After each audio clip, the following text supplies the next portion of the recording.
wallahi eti mzee Nasri kumbe yule kiboko eti mzee Nasri amtaka Sala jambo la kushangaza hilo kiukweli, mpaka sasa hivi sijaamini. Ni mzee kama yule macho yake kudondokea kwa Sala penzi lake jambo la ajabu hilo. Yule kijana yule atampeleka wapi yule? Kwa hiyo mke wako ndo story mnazopigiana hizo? Hazipi hizo.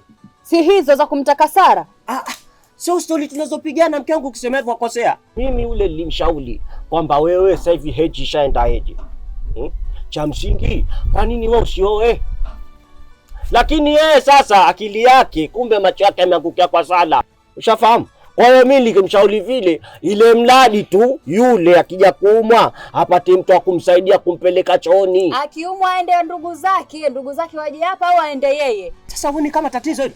Tatizo liko wapi hapo? Yeye anatakiwa aoshwe na mtu wake mwenza, ubavu wake wa kushoto aoshe nao. Lakini si kosa hilo. Si kosa mke wangu. Yeye ndo amekosea kumpenda Sada. Mimi sikusema kwa ubaya.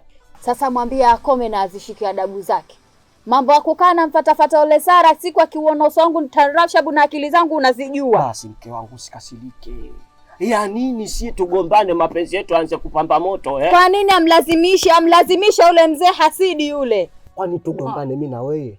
Penzi letu sie ilianze kuhangaika kwa watu wengine. Sisi ya kwetu hatunyokee bwana mpenzi wangu, achana nao. Kama ule mzee kweli amekosea, mimi nitamshauri hivyo kama unavyotaka wewe mke wangu. Haina shida. Ndio umwambie aache, maana amlazimisha yule Sara, amlazimisha, hawezi kukubali. Mimi nishakuelewa. Mwambie aache, akome tena shika adabu yake. Lakini sasa mke wangu, leo umepika nini wewe? Nimepika kuku wa kuchoma, majani ya maboga ya nazi na ndizi.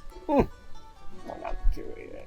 Mimi napendaga ukinuna afu kiamwaga kucheka, unaicha wiki. Ukivaga kikijora, mimi chakula chako nakipenda kinakuwa kitamu.